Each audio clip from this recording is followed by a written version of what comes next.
मेरो चाहिँ यहाँ खुर्सानी प्याज लसुन सबै फुराइरहेको छु।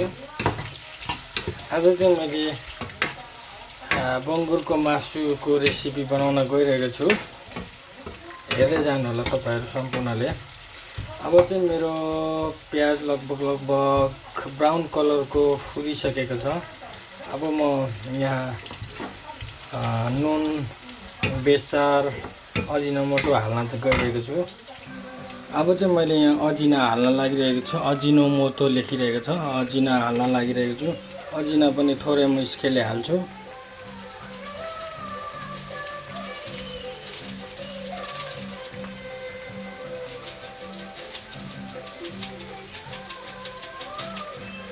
थोरै मात्र हालिरहेको छु, धेरै हाल्नु हुँदैन, एकदम फेरि कडा हुन्छ। अजिना हालेर म चलाउँदैछु।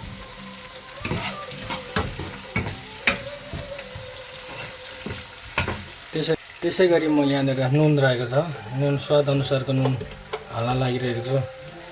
यति हालेर थोरै यति थप्यो भने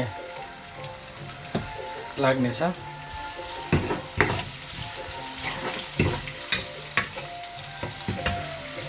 त्यसै गरी म यहाँनिर फेरि बेसार हाल्न लागिरहेको छु।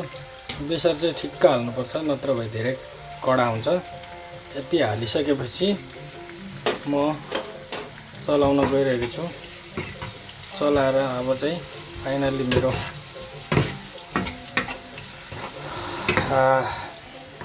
फाइनली मेरो मासु चाहिँ पकाउनको लागि यहाँ रेडी अवस्थामा छ।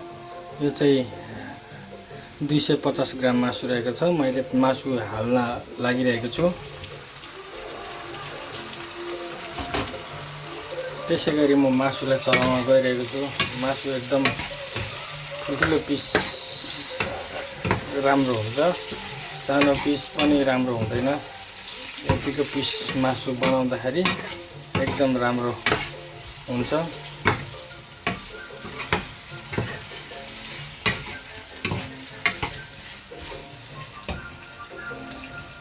त्यसै गरी मेरो मासु पाकिरहेको छ।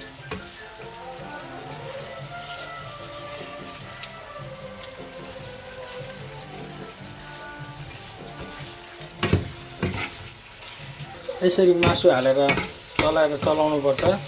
चलायो भने एकदम राम्रो हुने रहेको छ।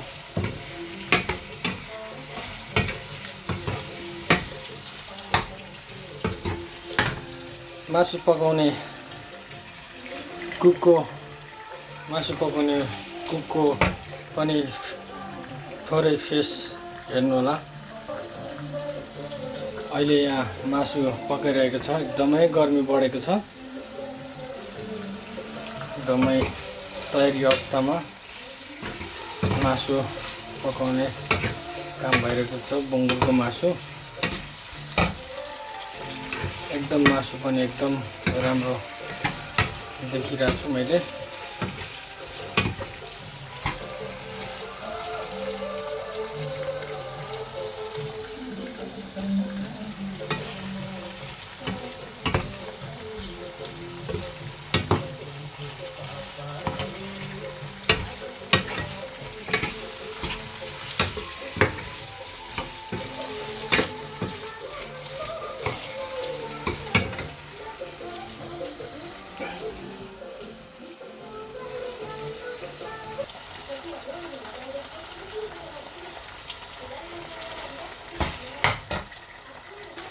यो अदुवा र लसुनको पेस्ट मैले हालिसकेँ।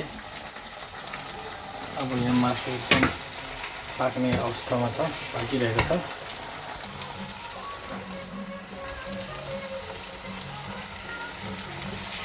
यो मेरो मसलाहरू मैले हालिसकेँ। अब मसलाहरूलाई म मसलाको आफ्नो ठाउँमा राख्नेछु। अब अहिले यतिको रातो भइसकेको छ मासु। अब म यसमा टमाटो हाल्न लागिरहेको छु। हेर्दै जानु होला, टमाटो पनि हाल्ने छु। टमाटो चाहिँ यस्तो खालको रहेको छ, क्यानमा अलरेडी काटेर राखिएको हुन्छ टमाटो सुपरमार्केटमा।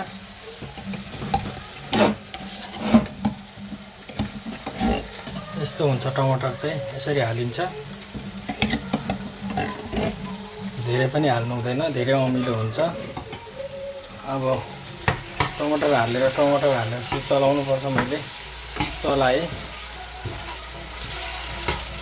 एकदम राम्रो मिठो पकाइसकेको छु, पाकिरहेको छ।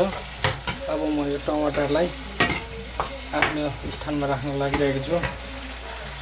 यसको स्थान चाहिँ रहेको छ यहाँनिर फ्रिजभित्र यसरी राख्नुपर्छ यसलाई एकदम मजाले।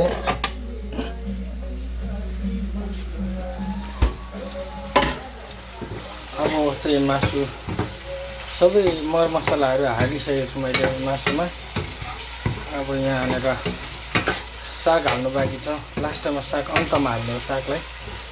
अब एकछिन पाक्न छोड्नुपर्छ। अब फाइनली मेरो बुङ्गुरको मासु रेडी भइसकेको छ। अब बुङ्गुरको मासुमा मैले साग हाल्न गइरहेको छु।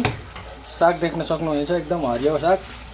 हरियो परियो पनि खानुपर्छ, साग मात्र पनि खानुपर्छ। सागमा मासुमा मिसाएर साग खाँदाखेरि झन् एकदम टेस्टी मिठो हुन्छ। त्यस कारणले गर्दाखेरि म चाहिँ मासुमै मिक्स गरेर खान्छु, समटाइम भुटेर पनि खान्छु। त्यस कारणले गर्दाखेरि एकदम राम्रो हुनेछ। अब मेरो मासु र साग यसरी बनिरहेको छ, हेर्दै जानु होला। एकदमै रमाइलो भएको छ। यहाँनिर टिभीमा पुरै नेपाली गीत, नेपाली सङ्गीतलाई माया गरौँ। यहाँ म्युजिक हेर्दै सुन्दै म चाहिँ तरकारी पकाइरहेको छु। त्यसै गरी एकदम बाहिर चाहिँ एकदम घाम लागिरहेको छ, देख्न सक्नुहुनेछ। एकदम मौसम हल्का हल्का धुम्मिएको छ, एकदम घाम लागिरहेको छ, एकदम रमाइलो छ, घमाइलो छ। यहाँ तलतिर देख्न सक्नुहुनेछ, एकदम रमाइलो छ। यो चाहिँ जापानको ओसाका फुकाइबासी मिनामी, यो चाहिँ लियो प्यालेस बिल्डिङ रहेको छ।